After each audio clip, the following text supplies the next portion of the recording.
একজন ব্যক্তিগত মানুষকে নিরাপত্তা দেওয়ার মতো আমাদের অ্যাবিলিটি নাই আর কি। ভাই এটা সবচেয়ে বড় হলো যে আমি তো নাগরিক বাংলাদেশের, তা আমার নিরাপত্তা দিবেন না, তো আপনার টিম আমি খেলবো কেন? তাই আল্লাহর কাছে দোয়া করি জুম্বাপুরে আসে যেন ওই আজকের টেস্টটা একটু ভালো কিছু করুক।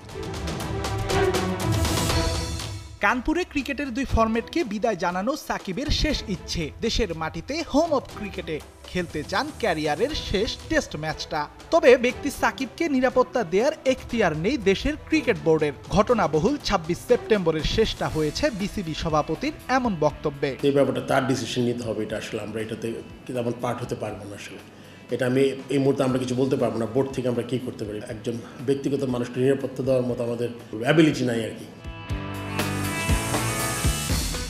সাকিবের নিরাপত্তা বিসিবির হাতে নেই, বোর্ডের সামর্থ্য নেই পাহাড় সম এই চাপ নেবার। সিদ্ধান্তটা নিতে হবে সাকিবকে, দেশে ফিরতে হবে নিজ দায়িত্বে। ক্যারিয়ারের শেষ ইচ্ছে পূরণে যেন বড্ড একা বাংলার নবাব। তবে দেশের আকাশের সবচেয়ে বড় তারাকে নিয়ে বোর্ড সভাপতির এমন মন্তব্যে দ্বিমত জানিয়েছেন টাইগার ক্রিকেটের আরেক কিংবদন্তি মোহাম্মদ রফিক। ভাই এটা সবচেয়ে বড় হলো যে আমি তো নাগরিক বাংলাদেশের, তা আমার নিরাপত্তা দিবেন না, তো আপনার টিম আমি খেলবো কেন?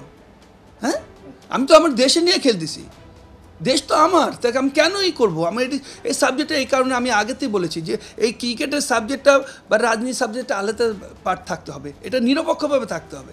আজকে কেন সাকিবকে নিয়ে কি সারা দুনিয়া সাকিবকে চিনে? হ্যাঁ, আপনার কয়টা মানুষের অন্য মানুষকে চিনে? তো সুতরাং কেন খেলতে পারবে না? আজকে ওই সাকিব এই যে জীবন চিটাঙের ওর ডেবু হয়েছে, আজকে এই মিরপুরের মাঠে রিটায়ার করবে, তো এটা এত বড় সম্মান কি? এখন ওই তো একটা ক্ষোভ রয়ে গেল যেন আমি দেশের মাটিতে আমি রিটায়ার করতে পারবো। এদিকে এখনই নয়, আরো বছর 3 চাইলেই ক্রিকেটটা চালিয়ে নিতে পারতেন সাকিব আল হাসান, মনে করছেন বাংলাদেশের সাবেক এই ক্রিকেটার। দেখেন, একটা প্লেয়ার তো আজীবন থাকবে না, যে কোনো লোক যে কোনো ডিপার্টমেন্টে থাকবে না, বাট তারপরে আমি মনে করি যে সাকিবের আমাকে মনে করে আরও 2-3টা বছর আরামসে খেলতে পারতো। বাট এখন দেখা যাচ্ছে ওই যেভাবে চিন্তা ভাবনা করছে তাই আমি মনে করি ভালো। কিন্তু আমার প্রশ্নের জায়গায় এরকম সাকিব কি একটা জন্ম নিয়েছে বাংলাদেশে? আমার বোধহয় আর পাবে কি না এটাও সন্দেহ আছে। কিন্তু আমার কথা হলো যে আজকে সাকিব রিটায়ার নিচ্ছে 3 ফর্মেটে 2 ফর্মেটে, একটা খেলবে, দেখা যায় ওটাও দেখা যায় নাও খেলতে পারে।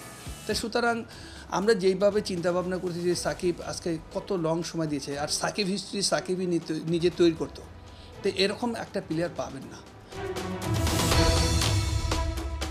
সাকিব আজ পর্যন্ত যা করেছেন সবই তার ব্যক্তিগত অর্জন, যাতে লাভ হয়নি বাংলাদেশের। সোশ্যাল মিডিয়ায় আলোচিত এই তত্ত্বের বিরোধিতাও করেছেন মোহাম্মদ রফিক। ভাই এইটা আমি একমত না। আপনি যদি না করে আপনি দেখেন সারা দুনিয়ায় সাকিব কত বছর খেলেছে, তো ক্রিকেটার কত বছর আগে জন্ম নিয়েছে, তাই আপনি দেখেন তো সাকিবের কত বছর ওই সারা দুনিয়া অলরাউন্ডার ছিল, 1 নম্বর প্লেয়ার ছিল, কিভাবে করেছে? কেউ কি ধরে দিয়েছে? হ্যাঁ, ওর নিজের যোগ্যতায় নিজে করেছে, ওর নিজের যোগ্যতা নিজের হিস্টোরি ভাঙতো। তা আপনি এইটাই করে, এই কারণেই বললাম যে না, আপনি আজকে সাকিব রিটায়ার করতেছে, আপনি 1-2টা বছর পরে যারা বলতেছে তারা দেখেন আপসেট করবে। আমরা তো মানে কি বলে যে ভালো জিনিসটা আমরা পছন্দ করলাম না, যখন হারায় যাবে তখন পছন্দ করবে। এই সাকিব এখন চলে যাচ্ছে, আপনি বুঝতে পারবেন যে সাকিবের জায়গাটা কী ছিল আর ওই গ্যাপটা কীভাবে বড় তৈরি হচ্ছে। রেদওয়ান শাওন, 71।